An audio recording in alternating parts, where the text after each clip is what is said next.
Bonjour à tous, on se retrouve aujourd'hui avec la fameuse théorie qui va enfin vous permettre de comprendre le lien de toutes mes théories, celle sur Wano concernant les vampires et Mihawk, la théorie Retour vers le futur et le fait que l'île de Wano soit aussi spéciale, et tout cela grâce au pouvoir d'Immu. C'est parti!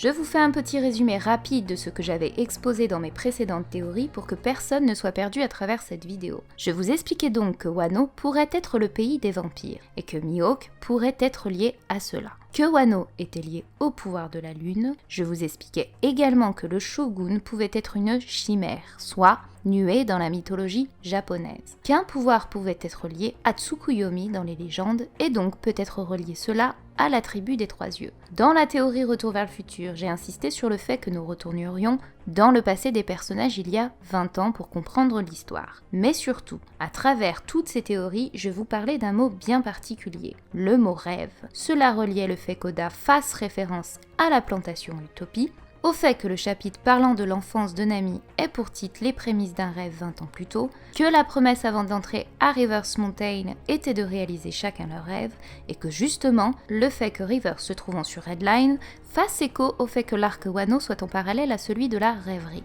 Mais j'avais également ajouté dans mon commentaire sous la vidéo et sur Twitter qu'il fallait retenir le mot rêve, car nous pourrions l'associer aux yeux en spirale de Zunesha, Cavendish et Mihawk, car cela pourrait être lié au sommeil. Désormais, pourquoi ai-je fait tout cela ? Un mot était important dans le titre du tout premier chapitre, à l'aube d'une grande aventure, soit le mot aube. Oda y fait une nouvelle fois référence dans les derniers chapitres à travers la femme d'Oden. Celle-ci avait dit cela. Tu es telle la lune qui ne connaît pas l'aube, si cette volonté se réalise, que 9 ombres soient projetées sous le clair de lune, lorsque l'écheveau du temps aura dévidé 20 années. Et l'aube aveuglante tu connaîtras. Maintenant, souvenez-vous des mots de Pedro, lorsqu'on lui demande ce que signifie Nox. Pedro explique qu'il n'existe pas de nuit sans fin. En d'autres termes, Nox signifie qu'après l'obscurité de la nuit, vient toujours l'aube. D'un côté, l'aube représenterait Luffy, l'élu capable de briser la nuit comme j'ai pu l'expliquer dans les précédentes théories. Et de l'autre, la nuit, soit le nom Nox. Et avec ce petit mot, vous allez comprendre qu'en réalité, tout pourrait être lié et nous faire comprendre qui pourrait être véritablement Immu. Car si l'on assemble le mot rêve et le mot nuit, nous obtenons Nyx, soit la déesse personnifiée de la nuit dans la mythologie grecque. Pour Hésiode, elle a été conçue à partir de Chaos en même temps qu'Éreb. Mais quel lien avec Immu ? Immu est donc un personnage mystérieux dont on ne sait pour le moment pas grand-chose, à l'exception qu'elle est assise sur le trône vacant, qu'elle possède des yeux en spirale tout comme Mihawk, Zunesha, etc., qu'elle se trouvait devant un chapeau ressemblant à celui de Luffy, et qu'elle donne des ordres au Gorosei. Cependant, un détail était à noter sur une image, celui du papillon, car cet insecte a une signification bien particulière. D'une part, le papillon représente Psyché, dans la mythologie grecque, soit l'âme, la conscience. Mais on y reviendra dans la prochaine théorie pour vous expliquer le lien entre l'âme, le fruit du démon, et le fameux trésor de Marie-Joise, soit Saturne. Mais l'importance du papillon est qu'il était relié au rêve. Et c'est à travers le manga Cardcaptor Sakura qu'on peut voir une illustration parfaite de l'utilisation du papillon à travers la carte du rêve. Par ailleurs, retenez bien ce manga Cardcaptor Sakura car il a été la clé qui m'a permis de trouver le chapeau sous Marie-Joise. Cette carte mystérieuse avait donc le pouvoir de faire rêver les gens, même s'ils étaient éveillés. Ces rêves sont prémonitoires si on les fait en dormant et si on a des pouvoirs. Elle prend la forme d'un petit papillon dans l'épisode 40 et provoque au groupe Sakura et Shaolan des visions. Shaolan finit par briser ses rêves avec la carte du temps. Cette fameuse métaphore du papillon et du rêve provient d'une fable chinoise appelée le rêve du papillon, de Chuang Tzu, qui nous narre l'histoire du sage rêvant qu'il est un papillon, puis se réveillant et se demandant s'il n'est pas plutôt un papillon qui rêve qu'il est Chuang Tzu. Je vous explique cela car cette histoire est une véritable référence culturelle et a eu une grande influence sur le développement du bouddhisme chinois.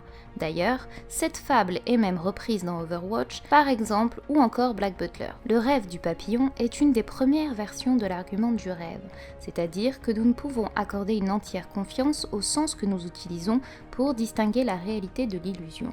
Cet exemple est donc un exemple parfait de ce qui pourrait avoir comme lien le papillon à celui d'Immu et le parallèle fait avec Wano.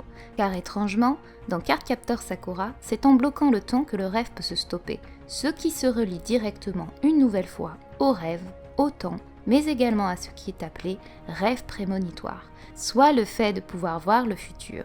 Gardez donc cela bien en tête puisque je vais y revenir juste après.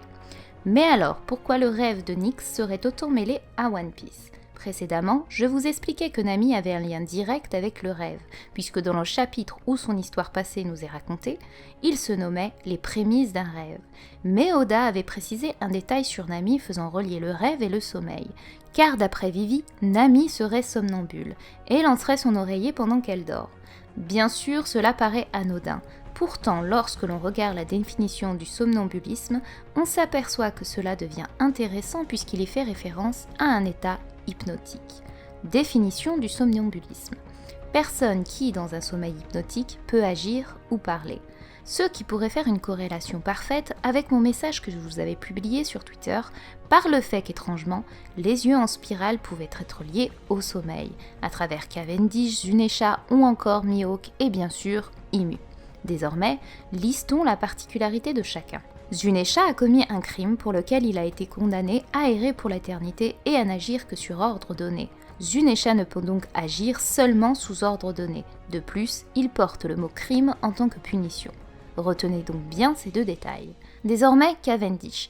Il possède également un secret, une double personnalité nommée Akuba, qui apparaît lorsqu'il s'endort. Akuba est un tueur de sang-froid qui ne pense qu'à faire couler le sang. Il est à l'origine d'une légende du royaume de Rommel, celle d'un tueur en série insaisissable. Ici, la double personnalité de Cavendish s'éveille au moment où il s'endort, donc grâce au sommeil. Mais surtout, une nouvelle fois, Cavendish est lié au crime et au sang. Mihawk, quant à lui, possède un style vampirique et vit seul, exclu de tous. Il ne possède donc pas d'équipage pour le moment à notre connaissance. Et en général, le sang est justement la nourriture des vampires, tout en sachant qu'un vampire est connu pour ne soit pas dormir, soit dormir du moins le jour. Quant à Drake, lorsqu'il se transforme grâce à son fruit en un T-Rex, une particularité lui est attribuée, puisqu'il relève une personnalité étonnamment impitoyable et sanguinaire. Cela peut être vu la première fois au cours de sa rencontre avec le pacifista dans l'archipel Sabaody, où il sourit après avoir mordu le cyborg sur la tête, ou encore à travers son attaque envers Caribou. Ici, une nouvelle fois, on retrouve le sang. Par conséquent, deux particularités ressortent dans tous ces personnages possédant ces yeux. D'un côté, le lien au sommeil, au rêve, et de l'autre, le crime, le sang. Désormais, si vous liez cela, alors nous pourrions comprendre pourquoi il possède ces yeux. Et tout cela grâce à la déesse Nyx et ses enfants. Car au-delà du fait que Nyx soit liée à la nuit, elle possède plusieurs enfants aussi nommés la race des songes. Elle enfanta Hypnos, dieu du sommeil, Morphée, dieu des rêves et rêves prophétiques, Épiale, dieu du cauchemar, les onérois, les divinités des songes personnifiant les rêves, etc. Désormais, si nous prenons le fait que Nyx pourrait incarner Imu, alors les enfants des songes pourraient être les enfants d'Imu, ou du moins ses vassaux, ses sbires, comme avec Orochi, le shogun à travers le fait qu'il puisse être la chimère ou le nué, c'est-à-dire l'équivalent japonais, ou encore à travers les personnages qui incarnaient le dieu Tsukiyomi dont je vous avais parlé dans la précédente théorie. Et souvenez-vous, j'avais précisé qu'il pourrait être lié à la tribu des Trois Yeux. On pourrait donc faire un lien direct entre cette fameuse tribu des Trois Yeux et les enfants de Nyx. Mais je l'expliquerai plus en détail dans les prochaines parties, ainsi que leur pouvoir qui pourrait être transmis grâce à Imu à travers Saturne. Chaque enfant pourrait alors contrôler une malédiction, comme par exemple Morphée pour Cavendish, Cauchemar pour Mihawk, Orochi pour le rêve, dû au fait qu'il soit une chimère, etc. Mais surtout, cela expliquerait le lien avec Zunesha, car souvenez-vous, il n'agissait que sur ordre donné. Nyx possédait un enfant nommé Hypnos. L'hypnose est justement le principe même de l'œil en spirale, et peut, sous certaines conditions, donner l'apparence du sommeil ou du somnambulisme sans en partager toutes les caractéristiques. Cet état d'hypnose peut alors prendre aussi bien le contrôle de vos pensées et de vos actes. Un pouvoir donc extrême sur une personne, car pour que le sujet hypnotisé fasse une action, il en faut lui donner l'ordre. Ce qui pourrait signifier que si Zunesha a reçu sa malédiction à travers l'hypnose, alors seule la personne ayant jeté ce sort est capable de lui donner l'ordre de le diriger. On reviendra par ailleurs plus tard sur le fait que Momo ait été le seul à avoir réussi à donner l'ordre à Zunesha d'attaquer. Quant à Cavendish, il pourrait être lié à la malédiction du dieu du sommeil, par le fait qu'au moment où il s'endort, son double maléfique s'éveille. Et pour Mihawk, je dirais d'un avis personnel qu'il doit être incontrôlable si sa malédiction venait à s'éveiller, qu'il serait un personnage des plus sanguinaires, se nourrissant donc de sang à travers sa lame, mais qu'il doit se contrôler et que c'est peut-être pour cette raison qu'il vit reclus du monde. Mais surtout, rappelez-vous de la théorie sur le peuple de Wano et des vampires. J'avais relié ça à Mihawk à travers son nom, son design et son environnement, mais également à travers les Rokurokubi. Et tout le lien se fait alors à travers Nyx, puisque cette déesse dans la littérature est présentée comme étant la mère des vampires. Et qui dit vampire me dit Twilight. Oui, certains vont me dire « Où tu vas, la Nina ?» Mais ne vous inquiétez pas, au-delà de l'histoire d'amour et tout le blabla, ce qui m'intéresse surtout ici est le dernier opus de ce film appelé Twilight chapitre 5 Révélation, deuxième partie. Si vous ne l'avez pas vu, nextez cette partie car je vais spoil la fin. La partie la plus intéressante de cette série est véritablement le twist final de la Grande Guerre. On y voit s'opposer les Cullen versus les Volturistes. Ne me demandez pas qui est qui, pour résumer, d'un côté il y a les vampires et les loups-garous, et de l'autre, je dirais le gouvernement mondial. Et en réalité, on découvre que toute cette guerre ne s'est pas produite, et que cela n'était qu'une prédiction du futur. Pourquoi le lier à One Piece ? Car une grande guerre va éclater à Wano, et est en parallèle de l'arc de la rêverie.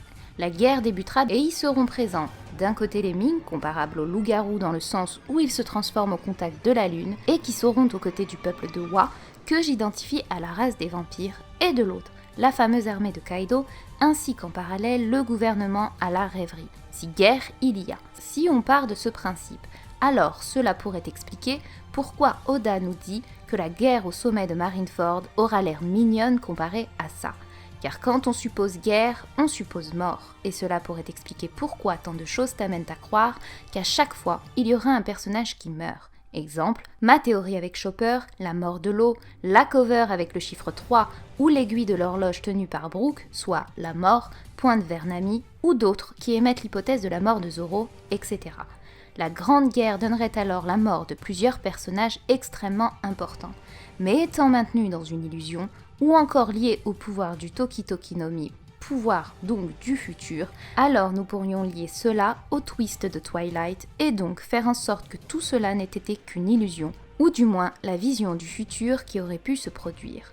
En somme, voir la grande bataille de One Piece, voir les morts telles que celle de Chopper, comme expliqué dans ma théorie, celle de Zoro pour certains, etc., et qu'à la toute fin, tout cela ne soit qu'une prédiction, une vision du futur de ce qu'il aurait pu se produire si cette grande guerre avait eu lieu. Revenons désormais à une phrase dite par notre fameux Pedro liée à Nox. On peut voir dans le chapitre 830, Pedro demander à Luffy ce qu'ils feront après avoir battu Kaido. Et Luffy répond alors « C'est si loin dans le fu, 3 petits points ». Et c'est à ce moment-là que Pedro le coupe. On peut donc laisser imaginer ici que Luffy allait faire référence au mot « futur ». Mais pas seulement. Si l'on reprend le combat Luffy versus Katakuri, celui-ci faisait justement référence au fait que Luffy voyait loin dans le futur. Retenez donc simplement cette phrase. Mais alors, comment cela pourrait-il être possible? Et quel lien avec Saturne? Eh bien, le réalisateur du film Twilight le dit lui-même pour nous parler de l'idée de ce twist final.